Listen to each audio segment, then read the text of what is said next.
So hi and welcome to another video, and today we're going to be taking a look at the MM710 here from Cooler Master. If you're not familiar with my videos, we're going to go through the usual tests in this video, which are things like latency using a 1000 FPS camera here, for things like movement and button latency. We're also going to use a force gauge meter to understand how much force you need to push this across a mat for the glide, as well as the button press. We've got some scales to weigh it. We also use a caliper to understand each individual measurement, including the button sizes, the sensor positions, and the width in different areas and height on the mouse.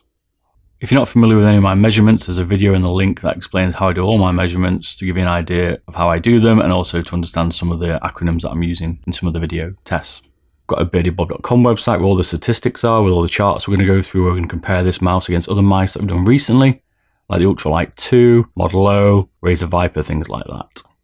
So I don't know what to expect from this mouse. I've heard some mixed reviews online about quality issues. We're certainly going to check those out, as well as some other comments. Let me know in the comments what you think about this mouse, and then we'll see and compare at the end and see if we align. Well, this comes in a good price. It's £44.99 UK pounds here, and it's $49.99 US dollars. That's a good entry level price. So Cooler Master have sent this mouse out to me to take a look at, and as you know, this won't affect my review on this in any way. I'll still give my honest opinion. Well, this mouse follows on from a recent trend of ultralight mice here. It's got the honeycomb effect here, but this is slightly different here. It's using the Cooler Master logo to take out the extra plastic, which I kind of like. It's a little bit of a different take on it. What's also nice to see here is the holes don't extend to where your fingers will be on the side. They stop, and that allows you to still get a good grip on it and doesn't allow you to feel the holes on your fingers while you're holding the mouse, which is nice to see. A lot of them seem to extend beyond that. So this is a nice subtle difference here. The model I've got here is in matte black. They also do a gloss black. They also do a matte white and a gloss white. This is a 6-button combination here. We've got the left and right mouse buttons, a scroll press, a DPI button just behind the scroll wheel, and 2 side buttons on the left-hand side of the mouse. This is a right-handed mouse, but because of the shape of this mouse is it's quite even apart from the side buttons, you could use it as a left-handed person, as long as you don't mind the side buttons on the left here. The scroll wheel has a rubber insert with some diagonal lines in it, which you can't really feel, but it applies some extra grip here when you're using it with a bit of a sweaty hand. For me, they could have been a little bit more spaced apart here, but personal preference, I guess. This has got a 3-skate combo. They're made out of PTFE, and you've got a full long one on the front, and you've got 2 split ones on the rear. It's going to be good to see how these perform in the glide test, which we're going to be doing later on. The matte coating's nice here. It is a bit smooth, but it does have some grip still, unlike the G Pro Wireless when it originally came out. I've got dry hands here, so I feel with the wet hand here it might get a little bit slippy, but you could also pick the gloss version if that's a problem for you. Cooler Master have added a splash resistant and dust coating here because of the holes on this mouse. A lot of people are concerned that it might get damaged if you spill a drink on it. So if you want me to test that out, let me know in the comments. The MM710 has no RGB lighting, so it's got this stealth look on it. Cooler Master are sending me out the MM711, which is going to have RGB lighting, so we'll definitely do an update video on that. But I'm going to expect it to affect the weight a little bit more, because obviously adding more to the mouse, and Cooler Master's point here is to make this ultra light. There's a logo on the rear from Cooler Master that's very subtle, you can't really tell here, but it's nice and it's still there. The cable on the front is slightly angled upwards, which is good, stops it catching on the pad, and it's using the new Ultraweave cable here from Cooler Master. That feels really good. I'm going to put it through some cable tests later on to show you how good this is as well. So taking a look at the shape here, well, in my hand here, which is an 18 by 9 centimeter hand, and I normally use a 1-2-2 grip here. It fits surprisingly well. I was really surprised how well this fit in my hand. I think this is more to do with the hump at the back here, and I was really enjoying it. I generally use a hybrid claw palm, but I found maybe using a bit more of a claw grip on this mouse for the size, and I really was enjoying it. My girlfriend's got a 16 by 7.5 centimeter hand here, and also this fits her hand well. She has got quite small hands, so it probably feels slightly bigger to her. So build quality, well, there's been some controversy around the internet. I know a few of the early releases had some issues, and taking a look at this Cooler Master, there is some side flex where the switches are on the left-hand side, and I can activate the switch. This isn't unusual for ultralight mice. The Model O has done it, and a few others. The Ultralight 2 did it as well. Not going to hold them against this. This is one of those sacrifices you make for having a ultralight mouse. Some of the companies are improving this, and you're not going to be able to activate this if you are gaming. It's only if you push it really hard, where you'll probably get RSI anyway. There's a little bit of noise from the scroll wheel here when you rattle it. It's definitely got a loose scroll wheel, and that's probably one of the things I don't like about this Cooler Master mouse here, is the scroll wheel. Everything else I'm really liking, and certainly some additional movement in here that they need to address. The left and right side buttons don't have any wobble in it. There's definitely some movement, but that's normal. Like every other mouse I've tested, which is a lot now, has that. There's nothing unusually different about this Cooler Master MM710 for me in that area. And overall, other than that, there's no squeaks or rattles. It's built pretty well, in my opinion. So moving on to the shut up, you're saying it put me on. So moving on to the movement latency, this is the first one. We're going to be using the Sony FPS camera here. That's 1000 FPS. Every frame that it takes is classed as 1 millisecond. So it's 1000 FPS, that's 1000 milliseconds. And then we're going to count the frames at the bottom and show you how many milliseconds it is. I'm not going to show you every result here. I'm just going to show you a quick glimpse of how it's been tested, and then we'll show you the average score. That's because it takes so long to show you every single clip here. So in Rainbow 6 here, its average latency for movement came in at 32 milliseconds, which is on this high side here, but still acceptable for Rainbow 6. In CSGO, it came with an average of 20 milliseconds here. It's again a little higher, but it did have a bit of a rogue millisecond response here. One of them was 56 milliseconds compared to the other, so this would probably push the average down. It would expect it to be more in the low 20s. So reasonable performance there in CSGO. A few people have also asked me to include Kovacs, which I've done now because we don't get any animation latency, so here it is. This is the first one to be done in Kovacs. I need to go through the rest over Christmas, so I don't know anything to compare to, but we're going to begin the process today. So in Kovacs, it came in with a latency average of 33 milliseconds. I'm off to see how that compares going forward. So sensor here, well, the mouse sensor is the 3389, which is a common sensor now. It's one of the premium ones that everybody's using. It showed no issues as always in the draw test, and it performed as I expect. If you want to know the sensor location, it's in the measurement a bit later on in the video, and we'll work out where the sensor is on this mouse, because that's another thing people have been interested to see. Performed some slam tests, not showing that. No issues whatsoever. So moving on to the Kovac aim test here, and we're using Tile Frenzy. If you want me to do any other Kovac tests, let me know. I'm thinking about maybe expanding this a little bit. And my first sum was 98, the final score was 91.5, and the average accuracy was 93% in the first run. The second run, the sum was 94, the final was 76.8, and the accuracy was 82%. And in the third run, the sum was 99, the final was 86, and the accuracy was 87%. This gave it an average sum score of 97, an average final score of 84.8, and an average accuracy of 87.3. This takes it into second place in the Kovac score only because I've recently set a new average score with my G Pro wireless, because otherwise it would be in first place. The high score now is with the G Pro wireless is an average sum of 106, an average final score of 103.1 with an average accuracy of 97.3. If I hadn't have set that, the Cooler Master would be in the lead here. So it did perform well, and I do like how it plays. So moving on to 3D aim test here. Well, I've bin these because yet again they have changed the scoring system, and I'm not going through all my mice again on it. I've done it before. So like I said, let us know what the Kovac scores you want, or if there's another aim test you want me to do, let me know and we'll put that in this gap. But from now on, 3D aim is gone. So the button feel. Well, the left and right mouse button here using the Omron 20 million clicks, and these things feel great. I love how these things feel. So these feel lovely and snappy. There's a little bit of pre-travel in the left and right mouse button switches, and there's definitely some post-travel in these, quite significant. There's quite a gap at the front of the mouse, and you can certainly see that post-travel distance. As I've said, the scroll wheel is not my favorite here. It's got a very, very firm click.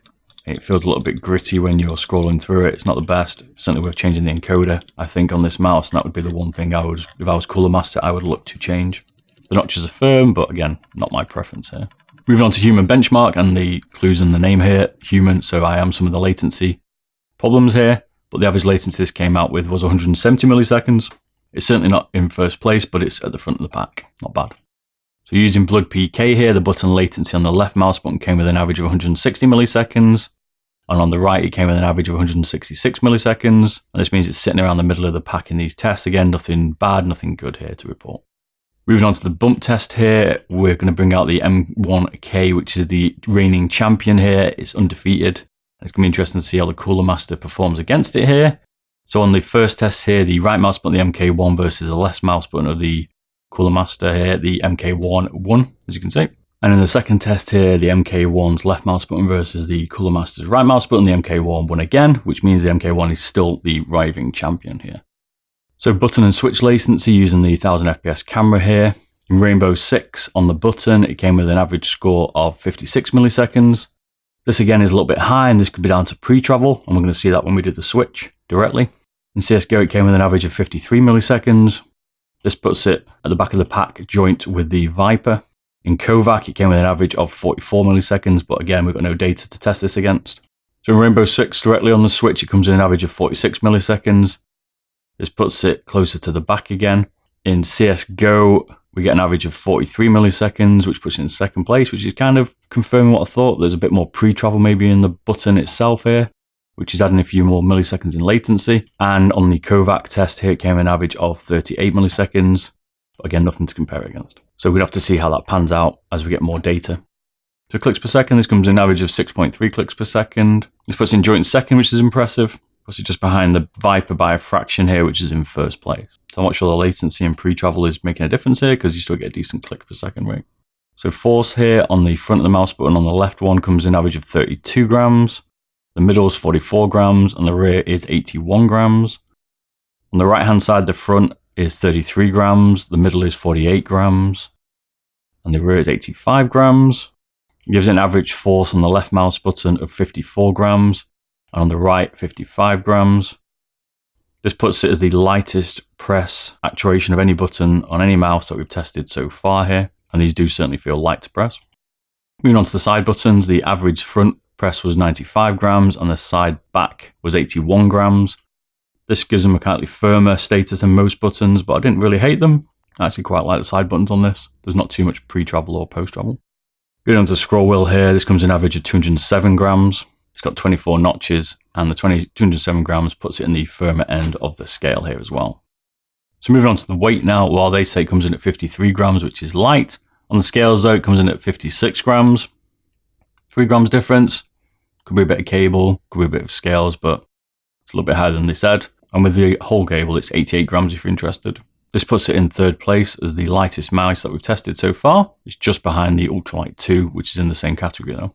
So moving on to the glide test here, well, we've got the G640 mousepad out here, and we're going to use the force gauge to push this across the pad. So on the glide test here, the NSW average was 16 grams, the NF average was 20 grams, the RSW average was 20 grams, and the RFW was 22 grams. This gives an average glide of 20 grams, which is light. This puts it in joint second as the fastest gliding mouse we've done, and these skates do feel really, really good. I really do like these PTFE skates. I thought they might be a little bit grabby on the mat because they're not rounded, but these perform really well. I wouldn't change these for any other skates on the market. Keep the stocks on here for now. So moving on to the dimensions, well, it comes in at a length of 166 millimeters. The width on the rear is 62 millimeters. Middle top is 58 millimeters. Middle, including the profile of the buttons, is 61 millimeters. The middle bottom is 55 millimeters. And the front width is 60 millimeters. The height on the rear is 36 millimeters. The height in the middle is 38 millimeters. And the height on the front is 23 millimeters. This puts it certainly in the small mouse category, small to medium probably. I wouldn't say it was too small. The small one to me is the M1K, but it certainly leans towards a good fingertip grip here, even though it works with my palm hybrid grip as well. So the left button is 30 millimeters wide, which is a wide button, and the right button is 30 millimeters. The scroll wheel thickness is 7 millimeters, is 27 millimeters in the wheel diameter. But we'll find that out when we tear it down and we measure it properly. Something people also wanted to understand was the sensor location, so I've measured this as best I can here. Looks like it's sitting in the middle of the mouse, with it being 54 millimeters from the bottom and 59 millimeters from the top. And on the sides, it's 27 millimeters from the left and 27 millimeters from the right, putting it near enough in the center of the mouse here. Cable width, well, it comes in at 2.1 millimeters, which is quite thin here. We call it the Ultraweave, and it comes in at 1.8 meters, which is a standard length for all cables. This has got to be one of the best cables that I've had out of any of the boxed mice that I've tried. I've tried a lot of things like the Ascender cables. We've tried the Razer Speedflex, I think it's called. So software, which my pet hate, Cooler Master have added this in, which is good to see here. And it adds all the standard functions that you'd expect. Some of the key functions here to pull out are you've got angle tunability. You're able to turn angle snapping on and off. You can do debounce and button response times. You can tweak those. You've got a lot of button key binding ability here. You can also rebind the DPI button to what you want. The only limitations I've found is you've got 5 profiles, but that's not uncommon. And you've got no dedicated profile button here. You can assign it in the software, but it seems a waste of time. And I just change it in the software anyway. But overall, good piece of software from Cooler Master. So my conclusion overall, I love this mouse. I was surprised. I didn't really expect to, reading all the reviews and things people have been talking about. And in my opinion, I really like it. Yes, it's got some slight problems here, but overall it performs well. And I do really, really like the shape of this mouse and the cable it comes with as well. Bear in mind, I've been using the G Pro Wireless for over a year now as my daily. The feet on this glide exceptionally well out of the box here. It's certainly with the best, if not the best one here. I wouldn't want to change these feet for anything else. And The only problem is going to be if they wear out and I need to replace them. You do get a spare set, but that is going to be a concern. Hopefully Cooler Master will allow you to buy some additional feet. And overall, like I say, I like this mouse. I did consider changing it for my G Pro Wireless. I still might, but my G Pro Wireless still gives me some better scores and it still feels a little bit nicer in my hand, but this is very, very close to me swapping over to this Cooler Master mount. So I hope you like this video. Don't forget to check my beardedbob.com website, and I'll see you all again soon. Bye bye.